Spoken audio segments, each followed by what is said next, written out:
দশম শ্রেণী ভৌত বিজ্ঞান ষষ্ঠ অধ্যায় চলতরিৎ। তো এখান থেকে আমরা আজকে আলোচনা করব। তো প্রথমেই আমরা একটু জেনে নিই যে চলতরিৎ এর তড়িৎ যে রয়েছে, এই তড়িৎ বলতে আমরা কি বুঝি। তো তড়িৎ হচ্ছে আধানযুক্ত কণার ধর্ম, যা বিভিন্ন শক্তিরূপে প্রকৃতিতে আত্মপ্রকাশ করে। এই হচ্ছে তড়িৎ। তো তড়িৎ হচ্ছে শক্তি। এই তড়িৎ হচ্ছে দুই প্রকার, স্থির তড়িৎ, চলতড়িৎ। তো আমাদের যে অধ্যায়টি সেটি হচ্ছে চলতড়িৎ। এই চলতড়িৎ অধ্যায় থেকে আমরা আজকে তড়িৎ বিভব, বিভব পার্থক্য এবং তড়িৎচালক বল নিয়ে আলোচনা করব। তো প্রথমে দেখে নিচ্ছি তড়িৎ বিভব, যাকে ইংরেজি বড় হাতের অক্ষর ভি দিয়ে প্রকাশ করা হয়।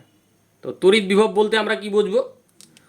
অসীম দূরত্ব থেকে একটি একক ধনাত্মক আধান, ধরি এই আধানটি অসীম দূরে রয়েছে, কার থেকে?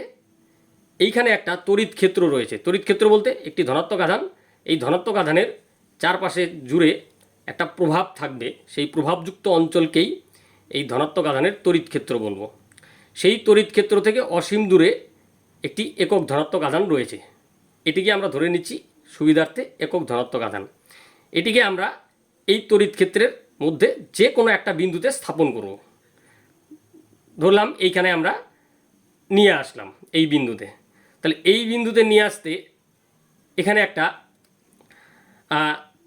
বিরুদ্ধ বল আছে কিন্তু, কারণ এই ধনাত্মক আধান আর এখানেও একটা ধনাত্মক আধান, তার ক্ষেত্র, এই ধনাত্মক আধান এই ধনাত্মক আধান পরস্পরকে বিকর্ষণ করবে, সেই বিকর্ষণ বলের বিরুদ্ধে একে নিয়ে আসতে হবে।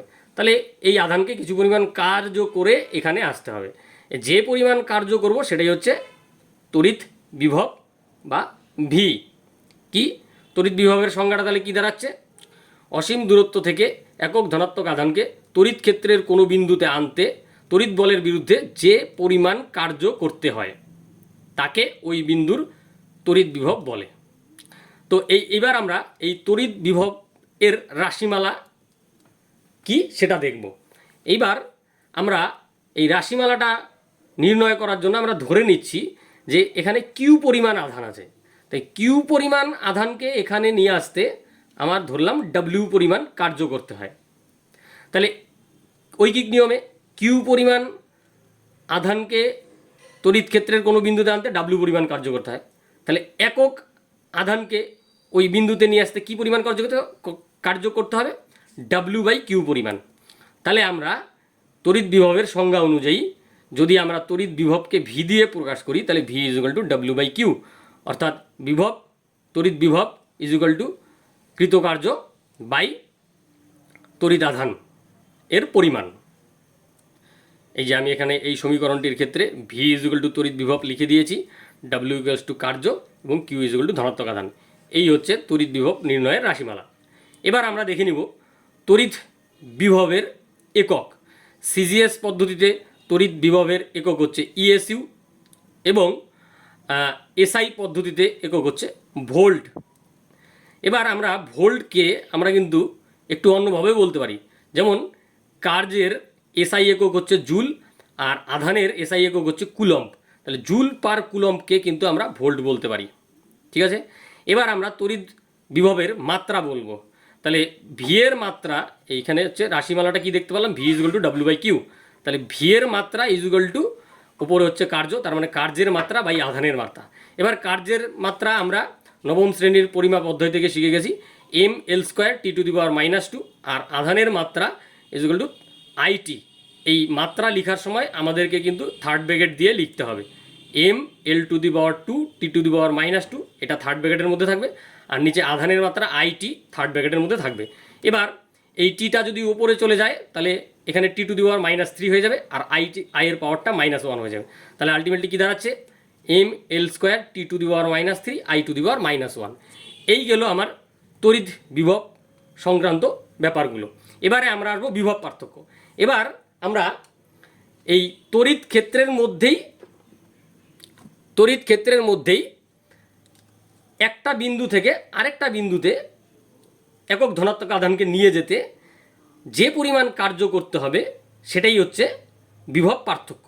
এবার আগে ছিল তড়িৎ বিভবের ক্ষেত্রে কি বলছিলাম, অসীম থেকে নিয়ে আসবো। এবার আমি অসীম থেকে নিয়ে আসলাম এই বিন্দুতে, এবার এই বিন্দু থেকে আমি এই বিন্দুতে নিয়ে যাব। তড়িৎ ক্ষেত্রের মধ্যেই একটা বিন্দু থেকে আরেকটা বিন্দুতে একক ধনাত্মক আধানকে নিয়ে যেতে যে পরিমাণ কার্য করতে হবে, ধরলাম এটা এ বিন্দুতে ছিল, এখানে থাকা অবস্থায় এর বিভব ছিল ভিএ, আর এখানে থাকা অবস্থায় এর বিভব হলো ভিবি। আর এই বিন্দু থেকে একক ধনাত্মক আধানকে নিয়ে যেতে ডাব্লিউ এবি পরিমাণ কার্য করলাম। ঠিক আছে, তাহলে যে পরিমাণ কার্য করলাম এখান থেকে এই বিন্দুতে নিয়ে যেতে একক ধনাত্মক আধানকে, সেটাকেই আমরা বলবো কি, বিভব পার্থক্য। তাই বিভব পার্থক্য সংজ্ঞাটা কি দেখে নিচ্ছি। বিভব পার্থক্যের সংজ্ঞাটা হচ্ছে যে একটি একক ধনাত্মক আধানকে তড়িৎ ক্ষেত্রের এক বিন্দু থেকে অপর বিন্দুতে বা অন্য বিন্দুতে নিয়ে যেতে যে পরিমাণ কার্য করতে হয় তাকে ওই বিন্দু দুটির বিভব পার্থক্য বলে।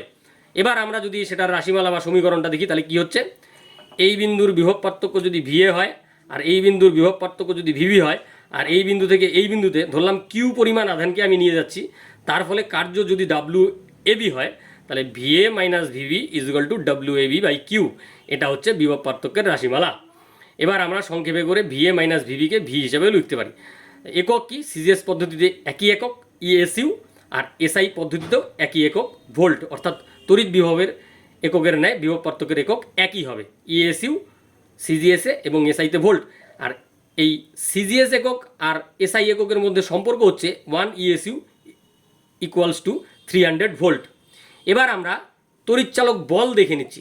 এবার তড়িৎচালক বল বলতে গেলে তাহলে আমাকে একটা ব্যাটারি নিতে হবে এবং একটা ব্যাটারিকে আমরা যুক্তভুক্ত করে একটা রোধের সঙ্গে যুক্ত করে একটা বর্তনী তৈরি করব, কিন্তু বর্তনীটি মুক্ত অবস্থায় থাকবে, অর্থাৎ সুইচ অফ করা অবস্থায় থাকবে। যদি এই ব্যাটারির সঙ্গে বাল্ব যুক্ত থাকে কিন্তু বাল্ব জ্বলছে না, এই অবস্থাটাকে বলবো মুক্ত অবস্থা। আর বাল্ব জ্বলছে মানে একদম পূর্ণ বর্তনী অবস্থায় আছে। এবার মুক্ত অবস্থায় যখন সুইচ অফ, বাল্ব জ্বলছে না, এই অবস্থায় ব্যাটারির অভ্যন্তরে অর্থাৎ তড়িৎ কোষ, ব্যাটারি মানেই তড়িৎ কোষ, তড়িৎ কোষের অভ্যন্তরে যে দুটো তড়িৎদ্বার থাকে, একটা ঋণাত্মক তড়িৎদ্বার থাকে, একটা ধনাত্মক তড়িৎদ্বার থাকে। এই ঋণাত্মক তড়িৎদ্বারকে আমি ছোট দাগ দিয়ে বুঝিয়েছি এবং ধনাত্মক তড়িৎদ্বারকে আমি বড় দাগ দিয়ে বুঝিয়েছি। এবার এই তড়িৎ কোষের অভ্যন্তরে একটি একক ধনাত্মক আধানকে এই ঋণাত্মক মেরু থেকে ধনাত্মক মেরুতে নিয়ে যেতে যে পরিমাণ কার্য করতে হয় সেটাই হচ্ছে তড়িৎচালক বল।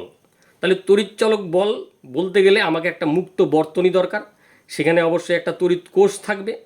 সেই তড়িৎ কোষের অভ্যন্তরের ঘটনা, যেখানে কি ঋণাত্মক তড়িৎদ্বার থেকে একক ধনাত্মক আধানকে ধনাত্মক তড়িৎদ্বারের দিকে তড়িৎদ্বারে নিয়ে যেতে যে পরিমাণ কার্য করতে হয় সেটাই হচ্ছে তড়িৎচালক বল। তাহলে আমরা এই পাশে ব্যাপারটা সংজ্ঞাটা দেখে নিচ্ছি। সংজ্ঞাটা এক্স্যাক্টলি কী দাঁড়াচ্ছে, যে মুক্ত বর্তনীতে তড়িৎ কোষের অভ্যন্তরে নিম্ন বিভব থেকে উচ্চ বিভবে একক পরিমাণ ধনাত্মক আধান স্থানান্তরিত করতে যে পরিমাণ কার্য সম্পাদন করতে হয় তাকে তড়িৎচালক বল বলে।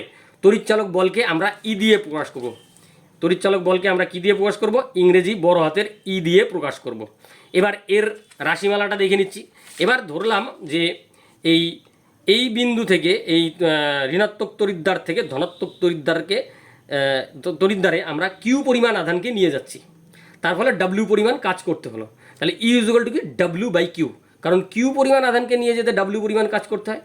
তাহলে একক আধানকে নিয়ে যেতে ডাব্লিউ বাই কিউ, সোজা ঐকিক নিয়মে, তাহলে আমরা E is equal to W by Q লিখতে পারি। ঠিক আছে, এবার একক, তাহলে তড়িৎচালক বলের সমীকরণটি হচ্ছে E is equal to W by Q. আর একক কি হচ্ছে, একক সিজিএস পদ্ধতিতে একক হচ্ছে স্ট্যাট ভোল্ট, এসআই পদ্ধতিতে একক হচ্ছে ভোল্ট। আবার আমরা ওই যে আমি একটু আগে বললাম ভোল্টকে আমরা জুল পার কুলম বলতে পারি। কেন, এই যে ডাব্লিউর একক মানে ডাব্লিউ মানে কৃতকার্যের এসআই পদ্ধতিতে একক হচ্ছে জুল, আর আধানের এসআই একক হচ্ছে কুলম, তাই আমরা ভোল্টকে জুল পার কুলম বলতে পারি। ঠিক আছে, তো এই ছিল আজকের আলোচনা, আজকে এখানেই শেষ করছি।